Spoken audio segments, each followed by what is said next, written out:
அதிமுகவின் சார்பாக நடிகை கௌதமி போட்டியிடும் தொகுதி அறிவிப்பு. நண்பர்களே, அதிமுக தொண்டர்களாக இருந்தீங்க அப்படின்னா மறக்காம நம்ம சேனலை சப்ஸ்கிரைப் பண்ணிட்டு இந்த வீடியோக்கு ஒரு லைக் பண்ணிருங்க. அனைத்து இந்திய அண்ணா திராவிட முன்னேற்ற கழகத்தை பொறுத்த வரைக்கும் நம்ம அனைவருக்குமே தெரியும், 2026 சட்டமன்ற தேர்தலுக்குரிய வேட்பாளர் தேர்வு என்பது நடந்து கொண்டிருக்கிறது.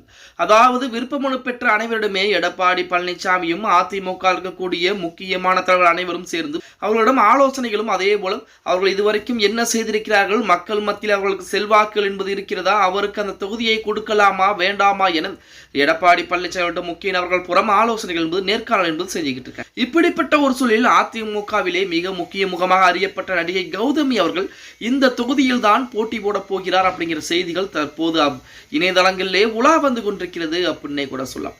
சரி, அப்படி அவர் எந்த தொகுதியிலே போட்டி போட இருக்கிறார் அப்படின்னு பார்த்தோம்னா, தமிழக அரசியல் களம் என்பது 2026 சட்டமன்ற தேர்தலை நோக்கி சூடுபிடிக்க தொடங்கி இருக்கிறது.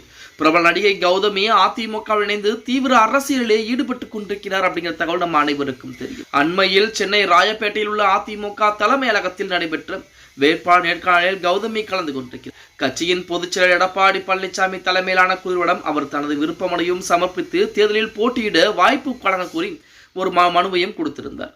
குறிப்பாக விருதுநகர் மாவட்டத்திற்கு உட்பட்ட ராஜபாளையம் சட்டமன்ற தொகுதியில் போட்டியிட கௌதமிக்கு மிகுந்த ஆர்வம் காட்டி வருவதாக தெரிகிறது.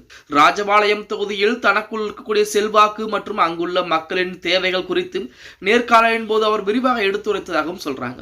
ஏற்கனவே பாஜகவில் நீண்ட காலம் பணியாற்றிய கௌதமி அக்கட்சியில் இருந்து விலகிய அதிமுக இணைந்த நிலையிலே அவருக்கு இம்முறை முக்கிய தொகுதியில் போட்டியிட வாய்ப்பு வழங்கப்படும் என அரசியல் வட்டாரத்திலே தகவல் என்பது வெளியாகிக் கொண்டிருக்கிறது. நேர்காணலுக்கு பின்பு செய்தியாளர்கள் சந்திப்பிடம் பேசிய நடிகை கௌதமி அவர்கள் அதிமுக ஒரு வலிமையான ஒரு இயக்கம் என்றும் எடப்பாடி பழனிசாமி தலைமையில் கட்சி சிறப்பாக செயல்பட்டு வருவதாகவும் புகழாரம் சூட்டினார்.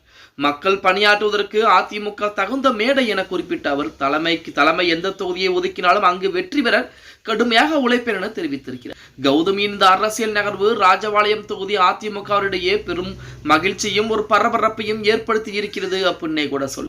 நடிகை கௌதமி அவர்களை பொறுத்த வரைக்கும் விருதுநகர் மாவட்டம் ராஜபாளையம் தொகுதியை தான் குறிவைத்திருக்கிறாராம்.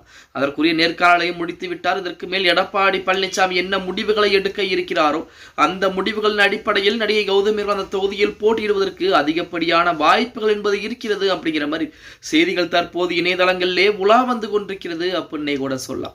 எது எப்படி இருந்தாலும் 2026 சட்டமன்ற தேர்தலுக்கு யார் வேட்பாளர், எந்தெந்த வேட்பாளர் எந்தெந்த தொகுதியில் அதிமுக போட்டியிட இருக்கிறது, இவை அனைத்துமே இந்த ஜனவரி மாத இறுதிக்குள்ளாகவே முடிவாகிவிடும் அப்படின்னே கூட சொல்லலாம். இன்னும் தேமுதிக மட்டும்தான் கூட்டணி நிலைப்பாடு என்பது இல்லாமல் இருக்கிறது. பாமக அதிமுக கூட்டணிக்குள் வந்துவிட்டது. அதே போல இன்னும் 3 கட்சிகள் நாளை தினம் அதிமுக கூட்டணிக்குள்ளே வரப்போகிறார்கள் அப்படிங்கிற செய்திகள் கூட இணையதளங்களிலே உலா வந்து கொண்டுதான் இருக்கிறது. ஓகே गाइस, வீடியோ பிடிச்சிருந்தா மறக்காம லைக் பண்ணிருங்க. அப்படி நம்ம போடக்கூடிய வீடியோ பத்தின கருத்துக்களை கீழே மறக்காம கமெண்ட் பாக்ஸ்ல பதிவு நண்பா.